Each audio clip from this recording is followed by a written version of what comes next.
Assalamualaikum warahmatullahi wabarakatuh. Perkenalkan, nama saya Ibnu Fajar Ahadi. Saya mahasiswa Fakultas Ilmu Keperawatan semester 1 kelas B. Di sini saya ingin sedikit mempresentasikan tentang teori konsep perubahan. Mari kita langsung ke yang pertama. Yang pertama, apa itu konsep perubahan? Konsep perubahan adalah merupakan suatu proses di mana terjadinya peralihan atau perpindahan dari status tetap atau statis menjadi status tetap yang bersifat dinamis. Artinya, dapat menyesuaikan diri dengan lingkungan yang ada. Perubahan dapat mencakup keseimbangan personal, sosial, maupun organisasi untuk dapat menjadikan kepribadian atau penyempurnaan, serta dapat menerapkan ide atau konsep terbaru dalam mencapai tujuan tertentu. Menurut para ahli, para ahli juga sudah menjelaskan. Di sini saya menyebutkan dua saja, yaitu Atkinson mendefinisikan berubah merupakan kegiatan atau proses yang membuat suatu atau seseorang berbeda dengan keadaan sebelumnya. Sedangkan Bruton mendefinisikan berubah merupakan proses yang menyebabkan perubahan pola perilaku individu atau institusi. Nah, itu pengertian dari konsep perubahan. Selanjutnya, saya di sini mengambil tentang teori menurut Rogers. Apa itu teori menurut Rogers?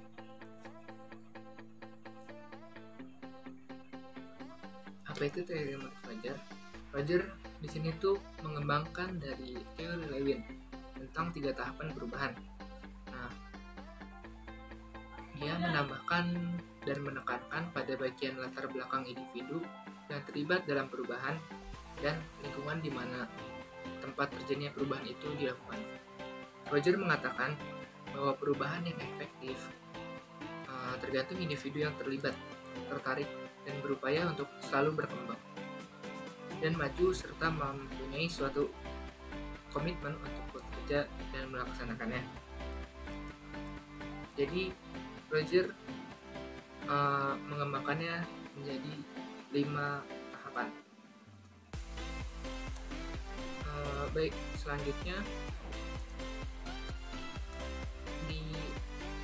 ada pembagian menurut Roger. Nah, ini yang tadi 5 tahapan itu. Jadi Roger membaginya jadi 5, yaitu kesadaran, keinginan, evaluasi, mencoba, dan penerimaan. Ini memiliki nama lain sebagai nama lainnya yaitu AIETA. Nah, itu tuh singkatan dari awareness, interest, evaluation, trial, and adoption. Oke, selanjutnya kita lanjut ke dalam pembagiannya itu dan kita jelaskan.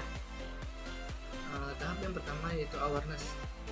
Awareness adalah di sini adalah tahapan yang paling pertama. Perubahan harus mempunyai keuntungan yang berhubungan, yaitu menjadi lebih baik dari metode yang sudah ada.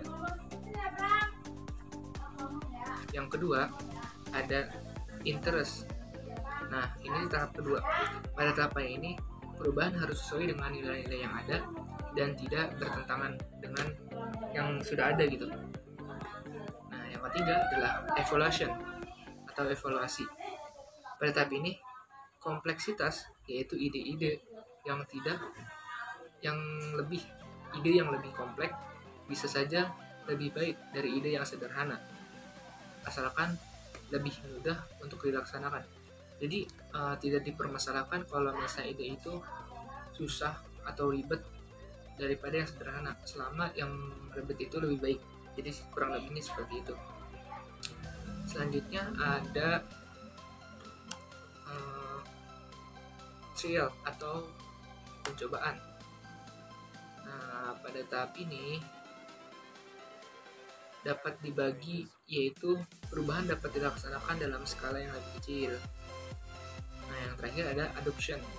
Adoption pada tahap ini dapat dikomunikasikan, yaitu semakin mudah perubahan digunakan, maka semakin mudah perubahan diterapkan dan disebarkan. Kurang lebih seperti itu dari bagian teori menurut Rogers. Nah, biasanya kita menemukan dalam perubahan itu pasti ada masalahnya. Jadi apa aja masalah yang ada dalam perubahan atau hambatan dihadapi? Yang pertama, takut karena tidak tahu. Itu biasanya normal banget sih. Terus yang kedua, takut karena kehilangan kemampuan, keterampilan, atau kehilangan yang terkait dengan pekerjaannya. Yang ketiga, takut karena kehilangan kepercayaan atau kedudukan. Yang keempat, takut karena kehilangan imbalan. Yang kelima, takut karena kehilangan penghargaan, dukungan, dan perhatian dari orang. Itu sedikit hambatan yang saya sebutkan saat atau kita melakukan perubahan. Selanjutnya, dan yang terakhir, yaitu kesimpulan. Di sini Roger percaya bahwa proses penerimaan terhadap perubahan lebih kompleks dari tahap yang dijabarkan oleh Lewin atau Kurt Lewin, terutama pada setiap individu yang terlibat dalam proses perubahan dapat menerima atau menolaknya.